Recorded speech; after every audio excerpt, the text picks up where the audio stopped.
Okay, I was talking about those who migrated. I don't blame those that want to japa. You know, initially I was saying don't japa. Do you hear me say that again? Japa if you want to japa. Because you look at the country and say, what future? If it goes on like this, what future? If it goes on like this, civil war is imminent. If it goes on like this, military intervention is imminent. Do we want to go back to that? No. Something must happen. I have always believed that something must happen. Do you see the way we pray in this church? Make Nigeria one. We don't pray. Nigeria is not one, and it can never be one. Good evening, everyone. Today is 30th day of October 2024, being Wednesday. Now, there are reports of insecurity again from across the nation, especially from Shara reporters, because a lot of news media, they have banned them from reporting the insecurity challenges going on in Nigeria. You know, some of them were not banned, but they were bribed. You know, they were allegedly bribed not to report the insecurity situation going on in Nigeria. I could remember Tinubu saying when he was sworn in that news media should not report about bad things going on in Nigeria. And that is to tell you the heart of people they call leaders in Nigeria. If something bad is happening, don't report it. If something good is happening, report it. So even though everybody is dying in Nigeria, nobody should report it. But that is why we are here to tell you so many things that are going on in Nigeria. Now, let us start with this. Some months ago, 3 months ago, I told you, if you have been following me, I told you that there were inflow of ISWAP, some terrorists who came from Benin Republic into Nigeria because they were chased out from Benin Republic. They came to join their people, their counterpart in Nigeria. Shara reporters also reported that fact, and I got the information, first-hand information about that. Then, after the information, I was expecting the military to take over, the military to string into action, I mean to say, you know, to take over the areas that were surrounded by the terrorists and do the necessary thing they're supposed to do. But unfortunately, I forgot and I was dumb, thinking that the military, you know, can fight insecurity in Nigeria. Not forgetting what T.Y. Danjuma said, that they are colluding with them to wipe us out. Anyway, the thing has been happening time without number. Last month here, the repentant Boko Haram who were inducted into the military, you saw what they did, right? Yes, they took away the whole ammunition, they took away the whole healers, everything, they ran away. They were repentant Boko Haram that were inducted into the army. So unfortunate. But why I'm making this video is what happened today. Terrorists take over military training camp in Niger State, displace 23 communities, lawmaker raises alarm. You might not understand the gravity of this, but I want to explain some things to you. Terrorists take over military training camp in Niger State, displace 23 communities, lawmaker raise alarm.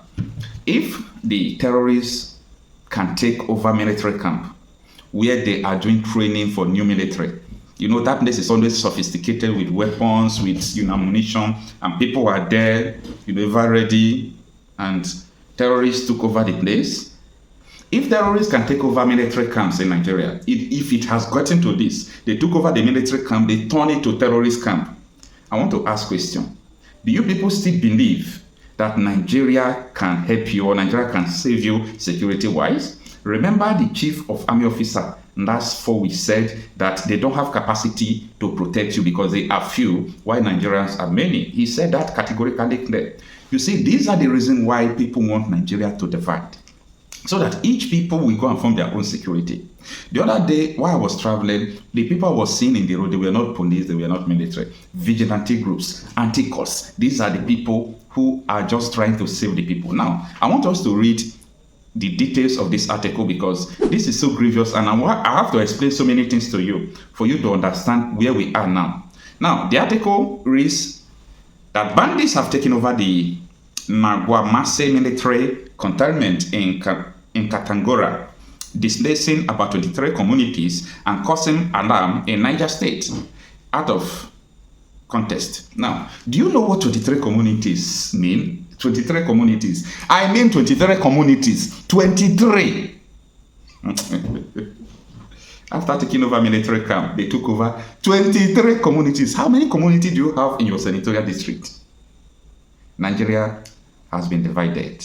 The terrorists are leading one side, and the so-called Nigerian government are in charge of one side. Now, the cantonment, a key Nigerian army artillery training site, now hosts at least 8 bandit camps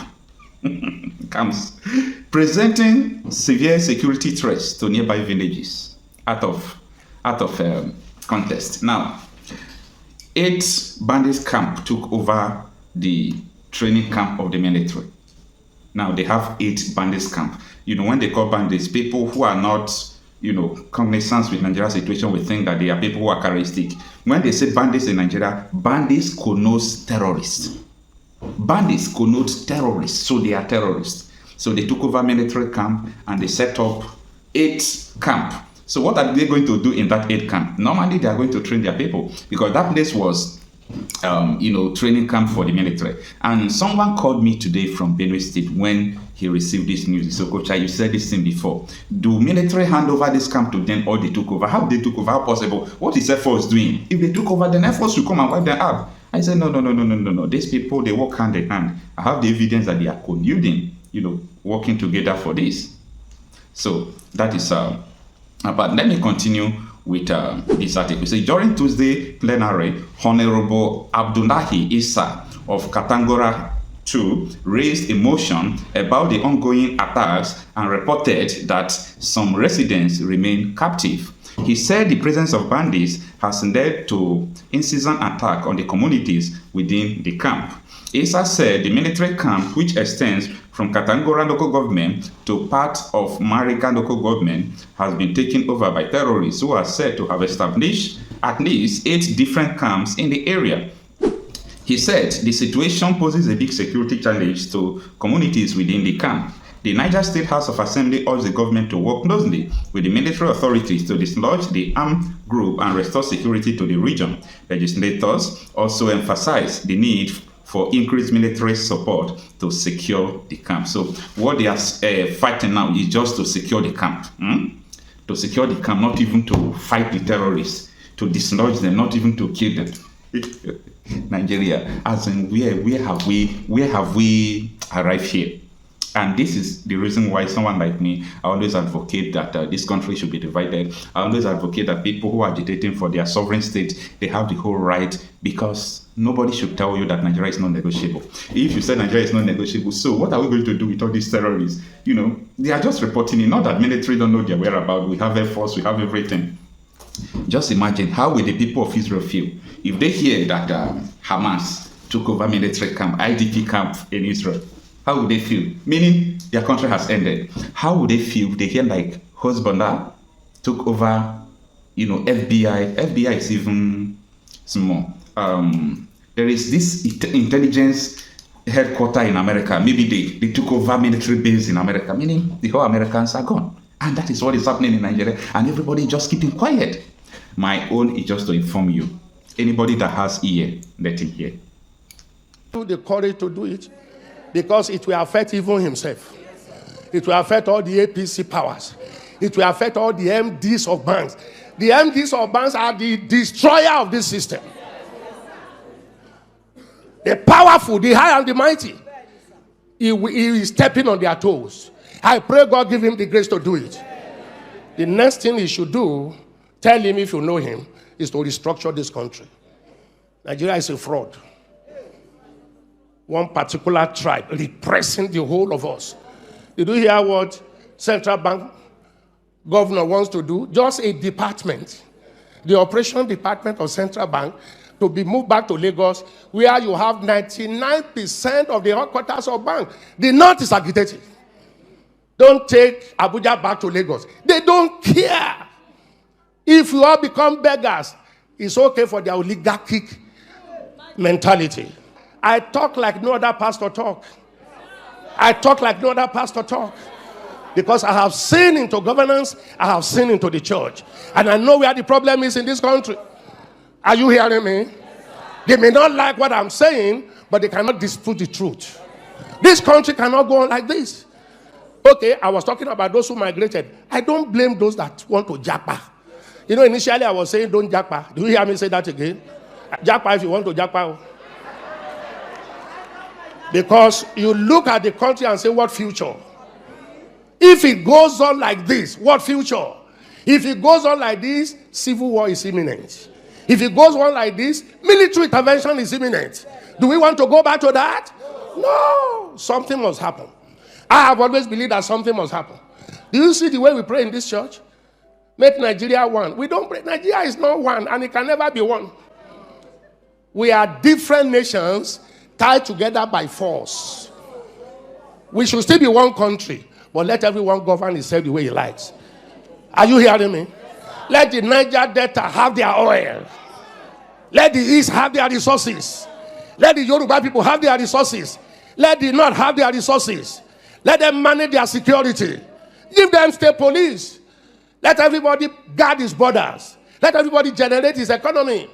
Why must we generate oil in the Niger Delta and take it to the North? Why must we generate IGR here, or the VATs, and take it to the North that generate nothing? The 10 key northern states have Sharia.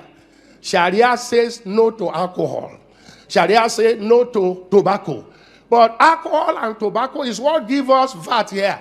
And you take the money from there to spend where you say you don't want, but you like the money. Fraud, unfairness, injustice. Where did we sit down to make Nigeria 36 states? Where did we sit down? Nigeria was negotiated 3 regions. North, West, East. 1963, by plebiscite, Midwest came in.